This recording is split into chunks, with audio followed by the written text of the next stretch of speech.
Hello friends, and welcome back to my channel, Time with Lauren. I'm so happy to have you here with me in the kitchen today. If you have not already subscribed, go ahead and hit that subscribe button. That helps me out so much as I'm starting out this new business to help support my family. All right, well, we are just going to have a super easy dinner or even a lunch recipe today. I just took 1.5 pounds of ground beef. You could use any ground meat, pork, chicken, turkey, whatever, deer, whatever you have, and you're just going to get that browning in a pan. And to my ground meat, I always add onions and garlic. I'm not going to add onions. Well, I say that wrong. I always add garlic, not onions. So I'm just going to get a few cloves of garlic chopped up, and I'm going to push that to the side because this steer that we purchased, the butcher we used processed it, and it is just way too much fat content for us, so I have to strain out a lot of the fat. So I'm going to cook that a little bit first, about 60-70% of the way, and then I am going to strain the fat. Then I will add the garlic in because I don't want to lose all that garlic flavor into the fat. So just grabbing myself some lemon water to rehydrate this late afternoon, evening time. And I also just got a small pot of water here to bring to a boil. I am going to make some of these brown rice ramen noodles. And this was a new recipe I just kind of threw together, looking for ways to use up some ground beef. And I also had these brown rice noodles in our pantry for a while and hadn't found a use for them. We haven't really been having soup, so it's warmed up here.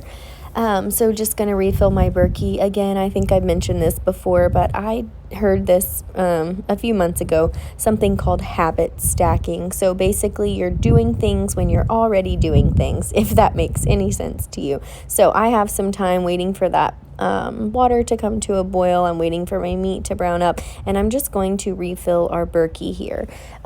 Just keeping it going. It filters. It's the largest one. We have 6 gallons of water. We go through a lot in a day whenever we are cooking and home and drinking a lot of water. So just refilling that so that it can get to filtering. It's a gravity fed system. So anyways, just gonna get this millet and brown rice ramen going. Like I said, this is my first time using it, and so I'm just gonna use 4 of these little like brick puck kind of things into my boiling water, and we'll see. I think that ended up being the perfect amount. So also got some mixed vegetables going there in a separate pan. Now I mixed all mine together in this recipe, but my family does not like their foods mixed, so I'm just cooking it all separate. That way everybody can eat it however they want, and I don't have to listen to anybody whine and complain that somebody put sauce or vegetables in their meat and noodles.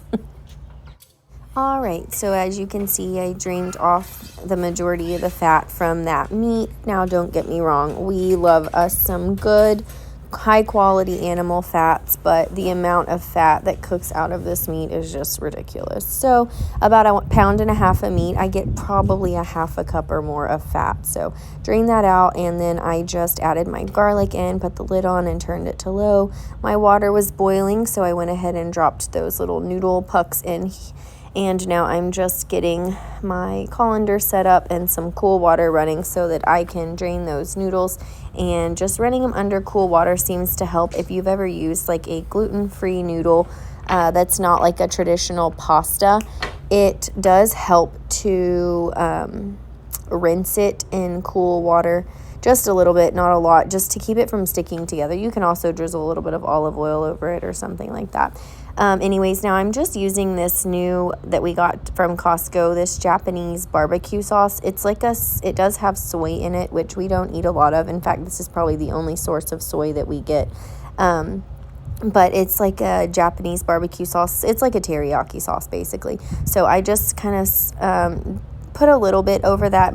Some people might like it a little saucier, but my family's not a big, or my children, my husband, everybody's a little different, so they don't like a ton of sauce. So I just basically put about 2 tablespoons, just enough to flavor the meat.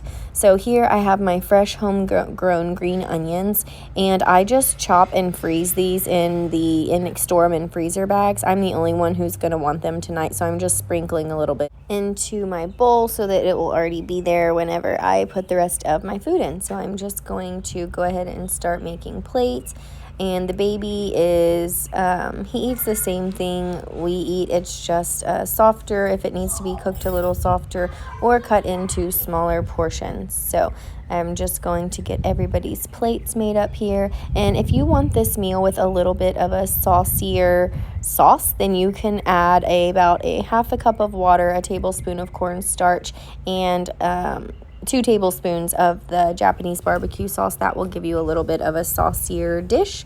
And then just topping with my favorite thing here, which is the wild brine raw kimchi. This is so delicious. I put it on everything. A little bit of sesame seeds, and that was dinner.